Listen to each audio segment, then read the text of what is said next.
आप देख रहे हैं मिड कैप मंत्रा और बाजार का मूड माहौल कल की गिरावट के बाद आज के सेशन में कोई बहुत खास नहीं है। आज आप अगर इंडेक्स के लेवल्स के हिसाब से देखेंगे तो निफ्टी 200 पॉइंट नीचे कारोबार कर रहा है। इससे ज्यादा भी नीचे फिसला आज के सेशन में फिलहाल 17,400 के आसपास ट्रेड कर रहा है, लेकिन गिरावट है 1% के आसपास की।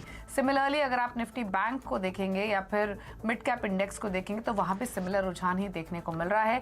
निफ्टी बैंक 800 पॉइंट लुढ़का हुआ है आज के सेशन में। निफ्टी से ज्यादा कमजोरी 2% का फॉल है और मिड कैप्स में भी 1% की गिरावट आज के सेशन में देखने को मिल रही है। तो गिरावट चौतरफा है, बड़े स्टॉक्स हो, छोटे स्टॉक्स हो, ब्रॉडर मार्केट्स हो, सभी में गिरावट आज के सेशन में हावी होती हुई दिखाई दे रही है।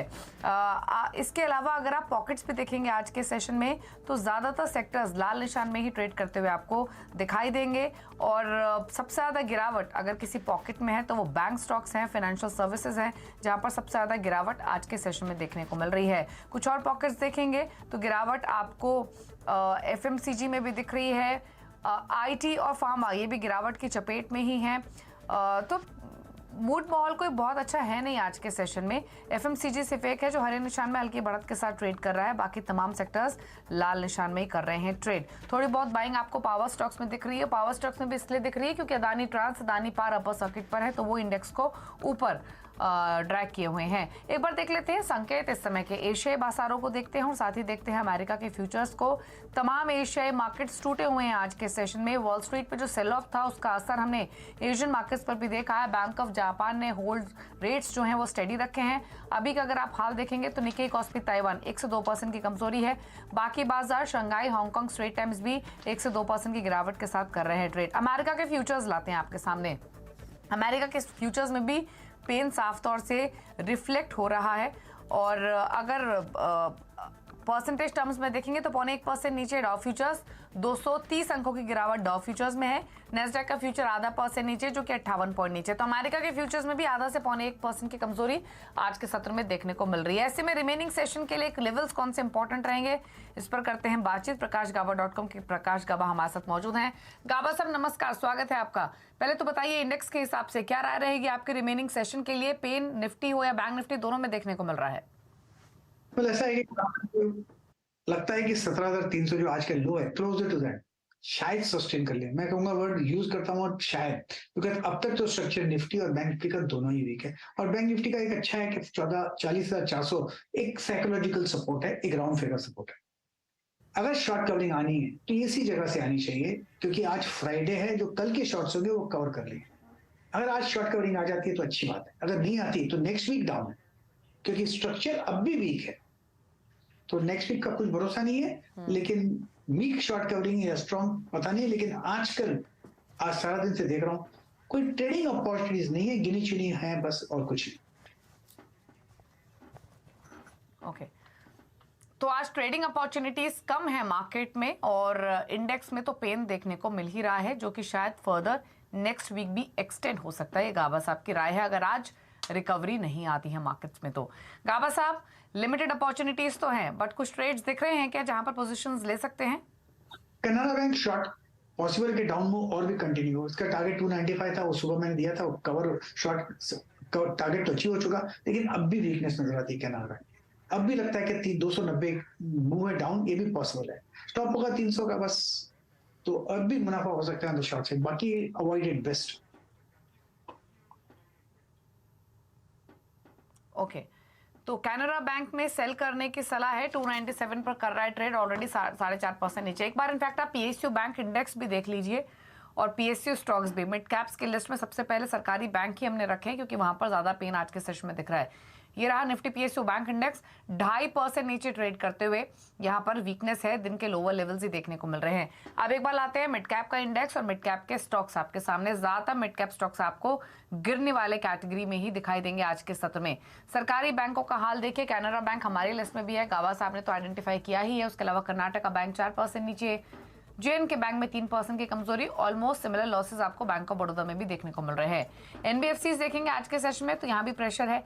REC, PNB housing, MNM financial, max financial यहाँ 2% से लेकर 3% की गिरावट है।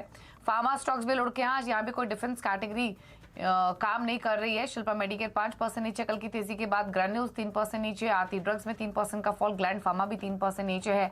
आईटी की भी हालत खराब ही है आज। न्यूक्लियस सॉफ्टवेयर 6% की गिरावट, कल काफी तेजी से चला था ये स्टॉक। सोनाटा सॉफ्टवेयर 4% नीचे, एम्फोसिस में 3% की गिरावट और कोफोर्ज भी 3% नीचे कर रहा है कारोबार। थोड़ी बहुत बाइंग आपको एनर्जी स्टॉक्स में दिखाई देगी। MRPL, Adani total gas, Chennai petro, HOEC 2% से लेकर 7% के अप मूव्स हैं। फर्टिलाइजर्स में सेलेक्ट बाइंग आज, सारे स्टॉक्स नहीं चल रहे हैं, कुछ स्टॉक्स चल रहे हैं फर्टिलाइजर पॉकेट के। NFL, Madras fertiliser, Bangalore chemical fertiliser अपनी स्ट्रेंथ को गवा चुका है। फिलहाल एक्शन तेजी का मद्रास फर्टिलाइजर और एनएफएल में देखने को मिल रहा है। गावा साहब, energy basket, MRPL, Chennai petro, कल भी चले ये स्टॉक्स, आज भी अच्छी तेजी है, कोई व्यू आपका इन स्टॉक्स पर? एमआरपी अच्छा लगता है मुझे, बिल्कुल बेसिकली अच्छा बेस बना हुआ है 50 के आसपास से, लगता है थोड़ा वक्त दीजिए। अब ट्रेड करा है 58 के आसपास, तो 70 पॉसिबल है, लेकिन उसे वक्त लगेगा। बाई मोड पर है, इसमें डिप मिलती है तो बाइंग अपॉर्चुनिटी है एमआरपीएल में। चेन्नई पेट्रो का स्टॉक मैं निकाल देता हूँ, काम कर रहा है अभी। चेन्नई का पेट्रोल दिखा लेता हूँ। चेन्नई पेट्रोल का स्टॉक भी ठीक ही नजर आता है, सेटअप ठीक है, लेकिन इसमें अगर डिप मिलती है तो बाइंग अपॉर्चुनिटी है। 249 पर ट्रेड कर रहा है, 240 में स्ट्रॉन्ग सपोर्ट जोन है, अपॉर्चुनिटीज होंगी लोअर लेवल तो खरीदना चाहिए, फिर टारगेट करीब 300 होगा, लेकिन उसे वक्त लगेगा। ठीक है, चलिए, तो ये राय रहेगी आपके लिए इन स्टॉक्स पर। चेन्नई पेट्रो जो कि 1.5% ऊपर है आज के सेशन में, और हल्की बाइंग आपको देखने को मिल रही है। एमआरपीएल कंपैरेटिवली ज्यादा अच्छी स्ट्रेंथ दिखा रहा है। शुगर बास्केट में भी कल गिरावट थी, आज सेलेक्ट स्टॉक्स में बाइंग देखने को मिल रही है। धामपुर शुगर डेज हाई पर नहीं है, लेकिन 2.5% के गेंस दिखा रहा है। डालमिया भारत शुगर में 2% की बढ़त है, ये भी डेज हाई पर नहीं है, लेकिन खरीदारी यहाँ पर देखने को मिल रही है। लेकिन राय लेंगे गाबा साहब की एनएफएल पर। गाबा साहब, एनएफएल पर अपनी एक राय दीजिए। दिन के ऊपरी स्तरों पर ट्रेड कर रहा है ये स्टॉक, 6% से ज्यादा की मजबूती है। नेशनल फर्टिलाइजर्स में 75 के आसपास, क्या नेक्स्ट लेवल्स, क्या व्यू? नेशनल फर्टिलाइजर अच्छा है, मुझे स्टॉक अच्छा लगता है। 74 के आसपास ट्रेड कर रहा है, इसका हायर टाइम फ्रेम के चार्ट के हिसाब से 90 नजर आता है, लेकिन इसे वक्त लगेगा। ओके, एक स्टॉक और लेकर आते हैं। फार्मा इंडेक्स आपको लाल निशान में दिखाई देगा, लेकिन सेलेक्ट स्टॉक्स हैं जहां पर अच्छी खरीदारी देखने को मिल रही है। किम्स का एक स्टॉक लाते हैं, Krishna institute of medical sciences, day high पर ये कारोबार कर रहा है। ऑल्दो वॉल्यूम्स उतने नहीं है इसमें, लेकिन 4.5% ऊपर 1444 के लेवल्स पर। गावा साहब, किम्स, कोई सलाह आपकी स्टॉक पर डे हाई पर अभी कारोबार करते हुए? कैम्स में कैम्स पे लगता है कि जो अभी ट्रेड कर रहा है 2290 पर, यस, वो अगर स्टॉक है तो पॉसिबल है कि आपको एक्यूमुलेट 2350 पॉसिबल है, लेकिन गावा साहब, कैम्स में किम्स की बात कर रही हूँ, Krishna institute of medical sciences. Krishna institute के आई, ओके, लेट मी सी। मेडिकल साइंस मुझे ढूंढना पड़ेगा, इसमें लगता है Krishna institute of medical science नहीं मिल रहा है। यस, मिल गया। ओके, अच्छा लगता है मुझे, बिल्कुल बढ़िया है, बेटर स्टॉक है, स्ट्रक्चर अच्छा है। मैं कहूंगा 1400 स्ट्रॉन्ग सपोर्ट जोन है, थोड़ा वक्त दीजिए। 1600 भी पॉसिबल है, अपडेट कर रहा है 1442, that means 150 possible, up move from here possible है, लेकिन थोड़ा उसे वक्त लगेगा। बहुत बढ़िया स्टेप है किम्स का। ओके, स्टॉक का चार्ट अच्छा है किम्स का, 4% ऊपर फिलहाल ट्रेड करते हुए डे हाई के लेवल्स पर। लेकिन आज तेजी वाले स्टॉक्स को निकालने में काफी तकलीफ हो रही है, क्योंकि जो मार्केट ब्रेथ है वो पूरी तरीके से नेगेटिव है। बढ़ने वाले स्टॉक्स की संख्या काफी कम, और बहुत ही सेलेक्ट स्टॉक्स है जहां पर थोड़ी खरीदारी, सस्टेनेबल बाइंग देखने को मिल रही है।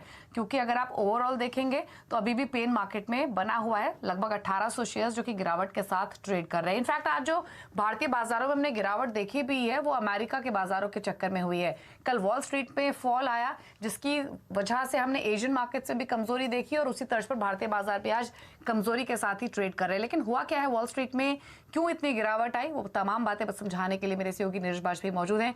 नीरज जी, बताइए क्या हुआ वॉल स्ट्रीट पर, क्यों इतनी गिरावट देखने को मिली? देखिए, कल अमेरिकी बाजारों में दो बैंकों की तरफ से जो मुश्किल खड़ी हुई, उसने पूरे बाजार का मूड खराब किया। एक बैंक है एसवीबी, यानी जो सिलिकॉन वैली बैंक है, उसमें दिक्कत आई, और दूसरी दिक्कत आई सिल्वर गेट कैपिटल में। तो पहले एसवीबी की बात करते हैं। एसवीबी में क्या हुआ कि ये एक बहुत ही कन्वेंशनल ट्रेडिशनल बैंक है, और जो टॉप 10 बैंक्स में शामिल होता है। तो इस बैंक में कोविड के दौरान बहुत पैसा आया था डिपॉजिट के तौर पे।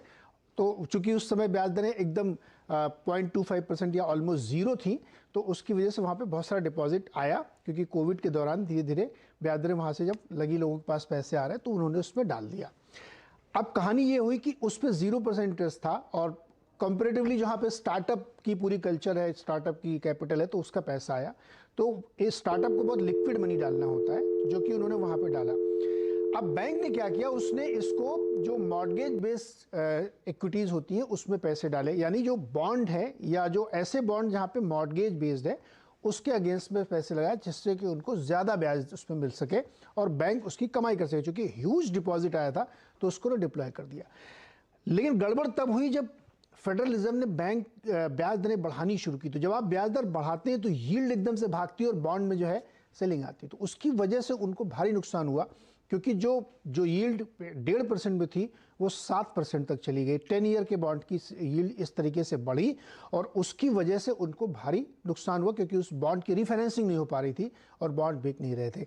तो जब ये सिचुएशन बनी तो जिन लोगों ने पैसे वहाँ पे बिल्कुल ज़ीरो इंटरेस्ट रेट पे लगाए थे, यानी जो स्टार्टअप्स ने पैसे वहाँ पार्क किए थे, वो सब अपने पैसे विड्रॉ करके ले गए। तो पिछले 4-6 महीनों के अंदर मैसिव विड्रॉल डिपॉजिटर्स ने इस बैंक से किया और उसकी वजह से इनके पास जब डिपॉजिट ही नहीं है तो आप फर्दर लेंडिंग करेंगे, यानी इनके पास कैपिटल की इशू खड़े हो गए, जिसकी वजह से ये फंड रेज करने जा रहे थे। और उस फंड रेज की खबर के पीछे जब कारण पता लगा कि इनके पास वर्किंग कैपिटल नहीं है, इनके पास ग्रोथ कैपिटल नहीं है और ये फंड रेज कर रहे हैं डेट के लेकर के, तब बैंक की कल पिटाई हो और स्टॉक 60% गिरा। ये एक बड़ी चिंता एसवीबी की थी। सिल्वर गेट में क्या हुआ, सिल्वर गेट जो क्रिप्टो इंस्ट्रूमेंट्स है उनकी फाइनेंसिंग की बैंक थी, उसमें काफ़ी समय से दिक्कत चल रही थी और वो दिक्कत कल और बढ़ गई जब बैंक की तरफ से ये भी कहा गया कि शायद उनको अब ये बैंक बंद करना पड़ेगा, ये चल नहीं सकती। तो वहाँ पे भी अचानक से जो है 40-42% की गिरावट देखने को पड़ी। तो ये जो दो वित्तीय संस्थान है जिनमें बहुत मुश्किल का दौर चला, जिसकी वजह से पूरे बैंकिंग सेक्टर में, यानी फिर जो बड़े बैंक थे JP Morgan, bank of America, Wells Fargo, इन सब के शेयर्स में गिरावट देखने को मिली। तो सीधे सीधे नेट अगर आप कहा जाए कि अगर 0.25% वाली ब्याज दर 4.5-5% तक होगी तो उसकी कीमत कोई ना कोई चुकाएगा। आज इन दो बैंकों ने चुकाई है, कल कोई और चुका सकता है। ये पूरी कहानी अमेरिका की है, इसीलिए वहां पे बैंकिंग सेक्टर में जबरदस्त बिकवाली कल देखी गई। लेकिन नीरज जी, ये तो खैर एक इम्पोर्टेंट फैक्टर रहा ही है जिसकी वजह से गिरावट हमने अमेरिकी बाजारों में आते हुए देखी है। लेकिन डर तो और बहुत सारे हैं ग्लोबल बाजारों में, स्पेशली अमेरिका के बाजारों में। जिस तरीके की फेड की स्टेटमेंट आई, जो एंटिसिपेशन अब काफी स्ट्रांग हो गई है कि मार्च में 50 बेसिस पॉइंट तक हाइक हो सकता है, वो भी एक हेडविंड के तौर पे ही फर्दर मार्केट्स के लिए रहेगा। उस सिचुएशन को आप कैसे समझते हैं अगर पूरे ग्लोबल मार्केट्स को देखें तो? देखिए, पूरी समस्या की मूल जड़ वहीं पे है कि ब्याज दरें इतनी तेजी से बढ़ रही हैं और किसी को ये अंदाजा नहीं है कि वो कहाँ पे रुकेंगी और कहाँ पे वो स्टेबल होंगी और कितने समय तक स्टेबल रहेंगी। तो अब ये जो जॉब डेटा निकल के आता है, जो महंगाई के निकल के आ रहा है, इससे ये लग रहा है कि फेड ने अपनी कमेंट्री में भी कहा है कि ज़्यादा ब्याज दरें बढ़ेंगी और लंबे समय तक बढ़ती रह सकती हैं। तो जो मीटिंग होने वाली है 22 मार्च को फेडरल रिजर्व की, एफओएमसी की, उसमें मान के चल रहे लोग कि 0.5% 50 बेसिस पॉइंट की बढ़त होगी और उसके लिए ग्राउंड वर्क ऑलरेडी हो चुका है। जॉब डेटा आपने देखा होगा कि काफ़ी बढ़ के आया। उसके आधार पर अब बाजार इस बात को एंटिसिपेट कर रहा है कि ब्याज दरें न सिर्फ बढ़ेंगी, कहाँ रुकेंगी इसका अंदाजा नहीं। एक चार्ट के जरिए मैं आपको समझा सकता हूँ कि किस तरीके की सिचुएशन क्रिएट होने वाली है। वो चार्ट में ये दिखाया गया है कि लगातार ब्याज दरें जो बढ़ रही हैं वो ऊपर कहाँ तक जाएंगी अभी कहना मुश्किल है। नहीं, ये एसवीबी फाइनेंशियल वाला नहीं, आप वो कंपैरेटिव चार्ट दिखाइए जहाँ पे अभी ऐसा लग रहा है कि शायद 5.7 या 5.8 के आसपास जाके ब्याज दरें ठहरेंगी और उसके बाद वो कम से कम 6 से 9 महीने तक उसी जगह पर स्टेबल रहेंगी। उसके बाद वहाँ पे ड्रॉप शुरू होगा कि उसके बाद वहाँ से शायद कट होगा। तो यहाँ से लगभग 1-1.5 साल के समय तक ब्याज दरें ऊंची बनी रहेंगी, ये बाजार की सबसे बड़ी चिंता है।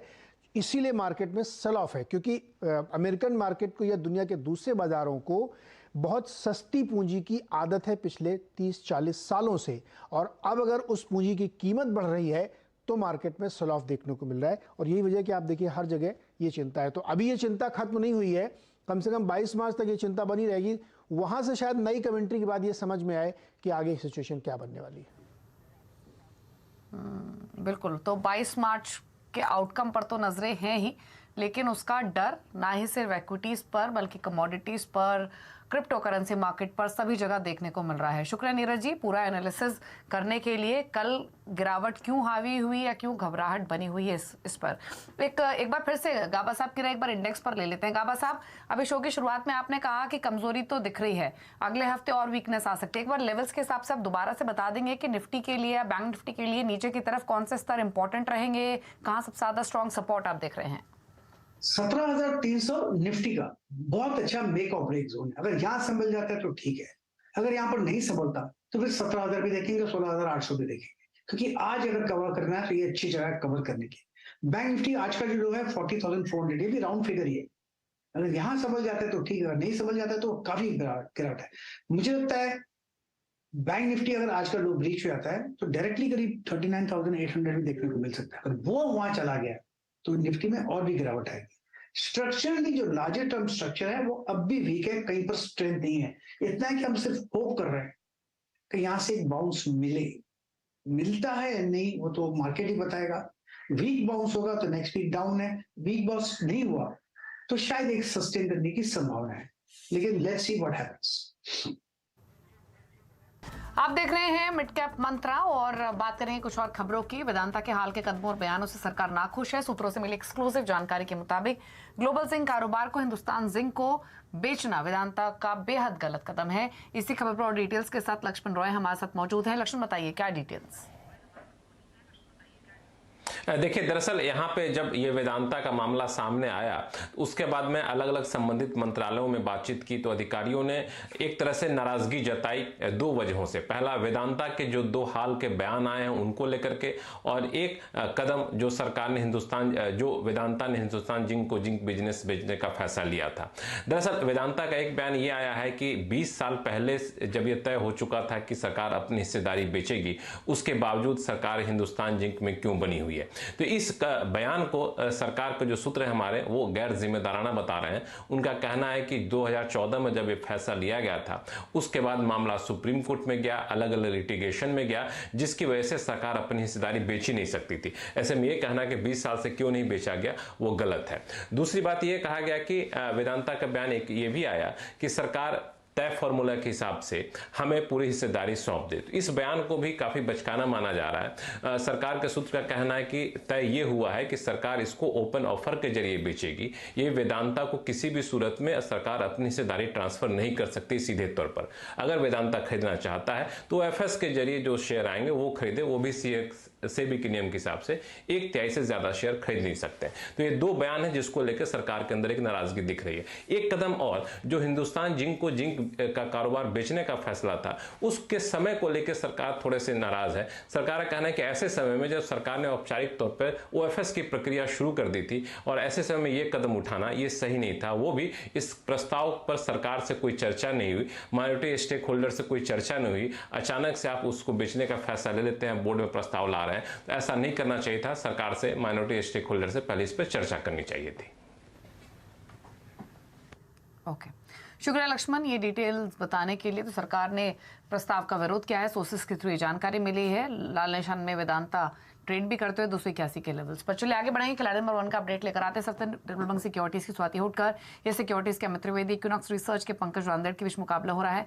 पंकज रांदड़ ने एनबीसीसी में 38 रुपये 25 पैसे में मुनाफा बुक कर लिया है, हालांकि जो उनके लक्ष्य थे वो 42 रुपये के थे। अब दिखाते हैं आपको एक और अपडेट, और वो है एमआरपीएल को लेकर। एमआरपीएल में प्रॉफिट बुक किए 59.55 के लेवल्स पर पंकज ने, 63 के ऑल दो उनके टारगेट से 58.80 पर फिलहाल ये स्टॉक ट्रेड करते हुए। अब दिखा देते हैं रिटर्न की स्थिति मुनाफे के मीटर में। और मुनाफे के मीटर में तीनों ही खिलाड़ियों के बीच हमने देखा था कि स्वाति होटकर ने बढ़त बनाई हुई थी, वो लीडिंग पोजीशन में थी, ऑल्दो बाकी दोनों खिलाड़ियों की ओर से भी डिसेंट रिटर्न्स आते हुए दिखे थे। और फिलहाल अगर आप देखेंगे तो 10.5% ऊपर स्वाति होटकर का पोर्टफोलियो दे रहा है रिटर्न, 11% ऊपर पंकज रांदड़ का पोर्टफोलियो और अमित त्रिवेदी 8%। तीनों ही खिलाड़ियों की ओर से मार्केट की उथल पुथल में भी अच्छे रिटर्न्स लीड कर रहे हैं पंकज, दूसरे पायदान पर स्वाति होटकर और अमित त्रिवेदी ट्रेड कर रहे का जो रिटर्न्स हैं वो 8% के आसपास आ रहे हैं।